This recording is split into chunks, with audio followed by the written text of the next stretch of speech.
சின்ன மருமகள் அப்கமிங் எபிசோடில் இங்கே காலங்காத்தாலேயே சாவித்திரியும் தாமரையும் போயிட்டு தமிழ்செல்விட்டு கேட்குறாங்க. தமிழ்செல்வி, நேற்று காலையில் ஒரு கஷாயம் கொடுத்தோமே, அது குடிச்சதுக்கப்புறம் உனக்கு உடம்பு ஏதாவது சரியில்லாமல் இருந்துச்சாமா அப்படின்னு கேட்க, தமிழ்செல்வி ஒன்று அப்படிலாம் ஒன்றும் இல்லைம்மா. அந்த கஷாயம் குடிச்சதுக்கப்புறம் எனக்கு உடம்பு ரொம்பவுமே ஹெல்த்தாக இருந்துச்சு.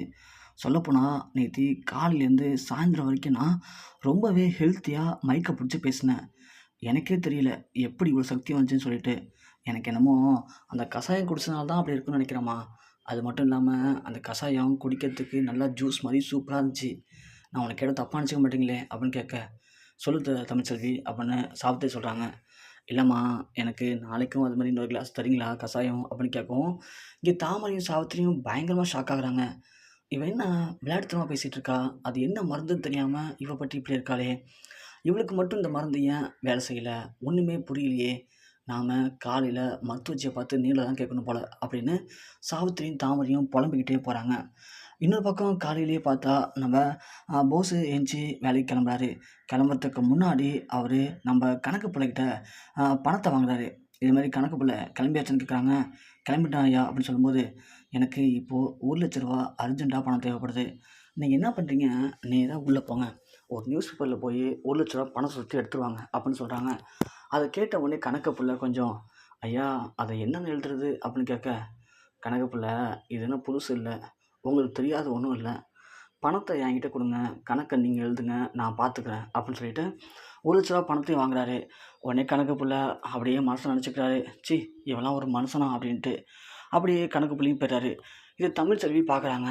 பார்த்த உடனே தமிழ்செல்வி நினைக்கிறாங்க, அடச்சி இவன் திருந்தவே மாட்டான் போலயே, இருக்க இருக்க இவனுடைய இந்த திருட்டுத்தனமும் தேவையில்லாத விஷயங்களும் அதிகமாகிட்டே இருக்குது. முதல்ல இவன் யார் அப்படிங்கிறதையும் மலரக்காவுக்கு இவன் பண்ணுற துரோகத்தையும் முதல்ல வெளியில் கொண்டு வரணும். அப்போ தான் இவனுடைய ஆட்டம் அடங்கும். இல்லை அப்படின்னா கண்டிப்பாக இவன் இந்த குடும்பத்துக்கு இன்னும் இருக்க இருக்க நிறைய துரோகத்தையும் பழியையும் பண்ணிக்கிட்டே இருப்பான் அப்படின்னு முடிவு பண்ணுறாங்க தமிழ்செல்வி. சரி, முதல்ல இவனுடைய முகத்திலேயே வெளில கிழிப்போம் அப்படின்னு சொல்லிட்டு என்ன பண்ணலான்னு யோசிக்கிறாங்க. யோசித்த உடனே அவங்களுக்கு ஞாபகத்தை வருது தான் அப்பா தான். உடனே அவங்க அப்பாவுக்கு கால் பண்ணுறாங்க. இங்கே செல்லப்பாண்டியும் என்ன தமிழ் கால் பண்ணுறா அது இந்த நேரத்தில் அப்படின்னு சொல்லிட்டு எடுத்து, சொல்லுமா தமிழ் அப்படின்னு கேட்குறாரு.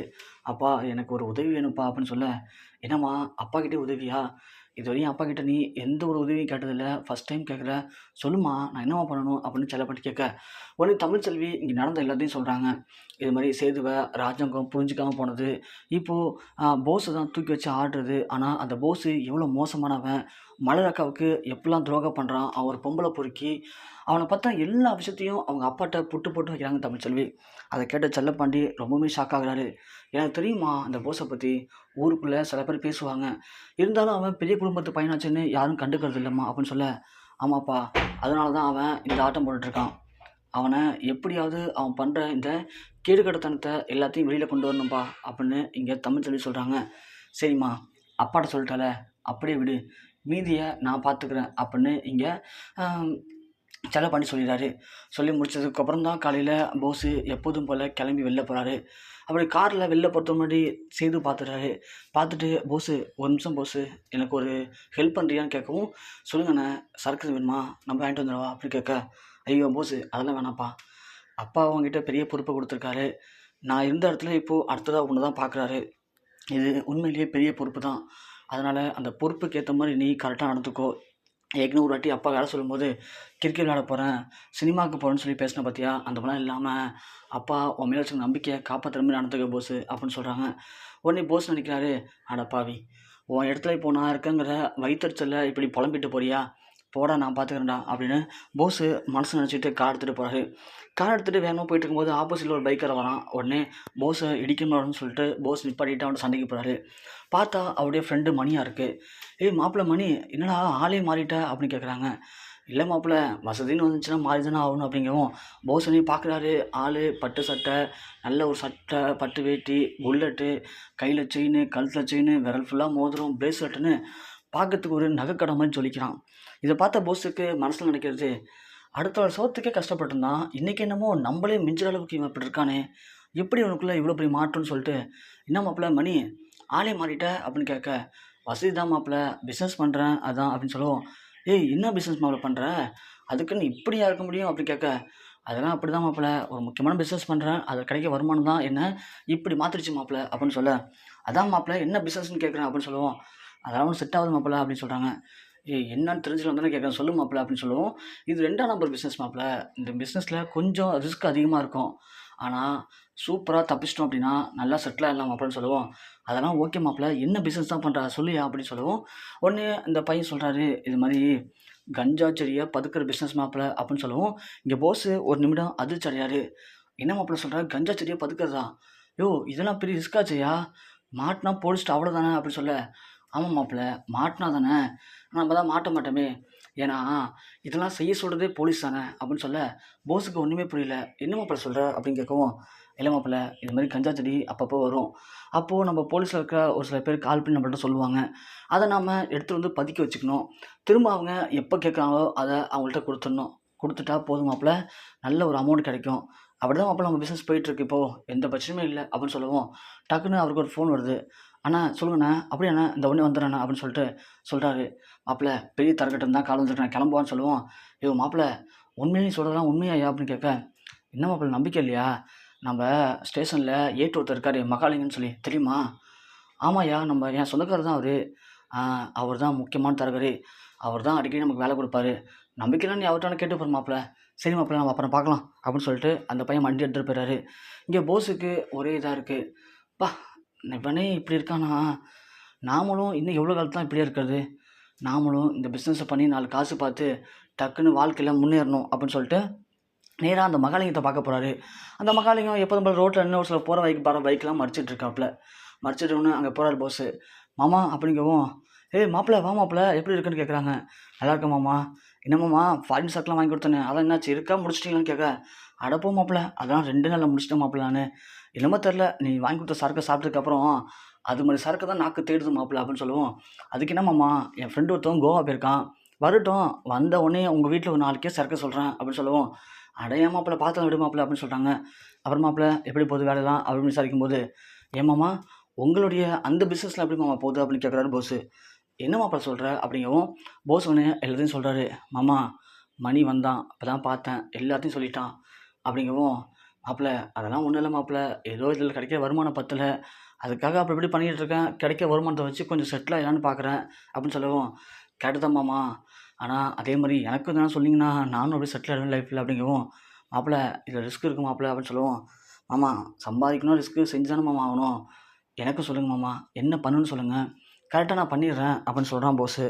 சரி ஓகேன்னு சொல்லிட்டு அதே மாதிரி கஞ்சா செடி ஒரு 10 மூட்டையை கொடுத்து உங்கள் வீட்டில் பத்திரமா பதுக்கி வை மாப்பிள்ள, அடுத்த 2 நாட்களில் கண்டிப்பாக அதை நம்ம வேறு இடத்துக்கு மாற்றிடலாம், மாற்றிட்டு அவனுக்கு ஒரு 5 லட்ச ரூபா காசு தரேன்னு சொல்லுவோம். இங்கே போஸ் அப்படியே அதிர்ச்சி அடையலாம். என்னம்மா சொல்கிறீங்க, 5 லட்ச ரூபா காசா? ஆமாம் மாப்பிள்ள அப்படிங்கவும், சரி மாமா கொடுங்க மாமான்னு சொல்லிட்டு அதே மாதிரி பேசுகிறான். சரி மாப்பிள்ள நைட்டு தரம் வந்துட்டேன் அப்படின்னு சொல்கிறாங்க. அதே மாதிரி நைட்டு அந்த மகாலிங்கம் வாசலோட இடத்துக்கு போஸ் போகிறான்.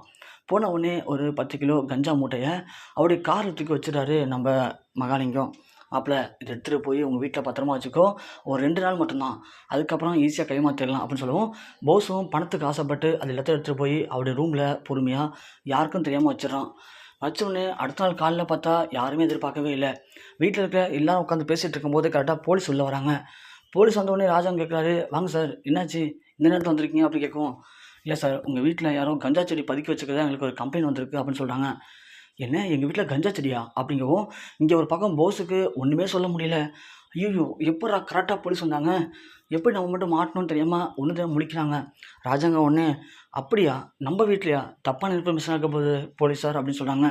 சேது ஒன்று, ஹலோ யார் வீட்டில் வந்து என்ன பேசுகிறீங்க அப்படின்னு கேட்க, சார் நீங்கள் பெரிய குடும்பம், உங்களுக்கு தெரியாத ஒன்றும் இல்லை, எங்களுடைய வேலையை செய்ய விட்டீங்க அப்படின்னா நாங்களே பார்த்துட்டு கிளம்பிடுவோம்னு சொல்லவும், எல்லோரும் முதல்ல கொந்தளிக்கிறாங்க. அப்புறம் வேறு வழி இல்லாமல், நாம் எந்த திருட்டுத்தனமும் பண்ணலை, நாம ஏன் பயந்துக்கிட்டு, நீங்கள் செக் பண்ணிக்கிங்கன்னு சொல்கிறாங்க ராஜாங்கம். போலீஸும் போய் செக் பண்ணுறாங்க. கரெக்டாக பார்த்தா குடவுனில் அதே மாதிரி கஞ்சா மூட்டையும் இருக்குது. அதை பார்த்த உடனே எல்லாருக்குமே மிகப்பெரிய அதிர்ச்சியாக இருக்குது. இது யார் இங்கே எடுத்துன்னு வச்சா அப்படின்னு சொல்லி திருத்துன்னு எல்லாம் முழிக்கிறாங்க. அப்போ தான் மகாலிங்கம் என்ட்ராகிறாரு. இது மாதிரி போஸ் தான் இதெல்லாம் பண்ணியிருக்கான்னு சொல்லவும், அது எப்படி நீங்கள் சொல்கிறீங்க போஸ் தான் பண்ணான்னு சொல்லவும், ஒன்று ஒரு வீடியோ எடுத்து காட்டுறாரு. அந்த வீடியோவில் நம்ம போஸ் தான் ஒரு இடத்துல வந்து மூட்டையை தூக்கி காரில் வைக்கிறதும், திரும்ப வீட்டில் வந்து அந்த மூட்டையை காரில் எடுத்து வந்து குடோனில் வைக்கிற எல்லா வீடியோவும் கவர் ஆகுது. உடனே இங்கே போஸால் ஒன்றுமே பண்ண முடியல. அட பாவி, என்னால் என் நம்ப வச்சு ஏமாத்திட்டி அப்படின்னு நினைக்கிறாங்க. உடனே போஸ் சொல்கிறான், ஐயோ நான் பண்ணலைங்க, என்னை பண்ண சொன்னதே எங்கள் பெரியப்பா தான் சொல்லி ராஜாங்கத்தை உடனே கை காட்டிடுறான் போஸு. அப்படியே ராஜாங்கம் உடஞ்சி போயிறாரு. அடப்பாவி உன்னை என் புள்ள நினச்சி என் வாரிசு நினச்சி அறிவிச்சா நீ என்னடா இப்படி இப்படி தப்பு பண்ணிட்டு ஏன் மேலே பழிய போன்னு சொல்லவும் சேது ஓடி வந்து போஸை பலாப்பழம் அறியாரு. யாரா சொன்னேன் எங்கள் அப்பாவை பார்த்து கஞ்சா வைக்கணும்னு சொல்றியா அப்படின்னு சொல்லிட்டு பயங்கரமாக அடிக்கிறாங்க. அப்போ தான் மகாலிங்கம் போஸு என்ன போஸு மறந்துட்டியா அப்படின்னு சொல்லிட்டு போஸு அந்த கஞ்சா வாங்குற ஆள்கிட்ட பேசுனதை எல்லாத்தையும் எடுத்து வச்சிருக்காரு. அதையும் போட்டு காட்டுறாரு. இதே மாதிரி டீலிங் பேசுனது எல்லாமே கவர் ஆகுது. அப்போது குற்றவாளி போஸான்னு சொல்லி உடனே அரெஸ்ட்டும் பண்ணுறாங்க.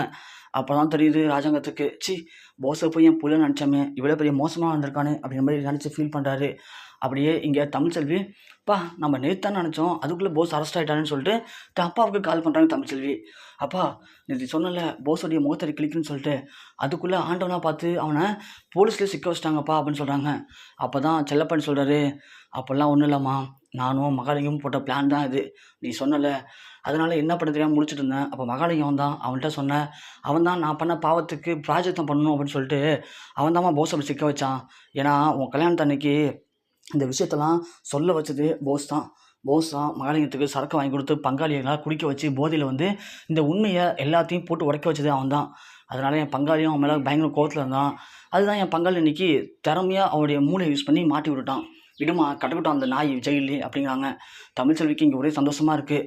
இத்தனை நாளாக போஸை நம்பிட்டு இருந்த நம்ம ராஜாங்கத்துக்கு இப்போ தான் தெரியுது போஸை தான் உண்மையான முகம். என்ன தான் ஆயிரம் தப்பு பண்ணியிருந்தாலும் தான் மகன் தான் தனக்கு கரெக்டாக இருப்பான் அப்படிங்கிறத புரிஞ்சுக்கிறாரு நம்ம ராஜாங்கம். சேதுவை பார்த்து அப்படியே கண் கலங்கிட்டு ஒன்றும் பேச முடியாமல் அப்படியே உடஞ்சி போய் உட்காந்துருக்காரு. ஈஸ்வரி ஒரு பக்கம் பயங்கரமாக கதறி அழுகுறாங்க. அச்சே நம்ம புள்ள அரெஸ்ட் ஆகிட்டானே எப்படி அவன் வெளியே கொண்டு போகிறான்னு தெரியலையே அப்படின்னு சொல்லிட்டு இந்த பக்கம் தமிழ்செல்விக்கு சந்தோஷமாக தாங்கலை. ஈஸ்வரியை பார்க்குறாங்க.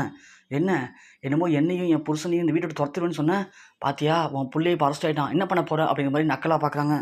ஈஸ்வரியாலே ஒன்றும் பேச முடியாமல் அப்படியே கதி கலங்கி போய் நிற்கிறாங்க.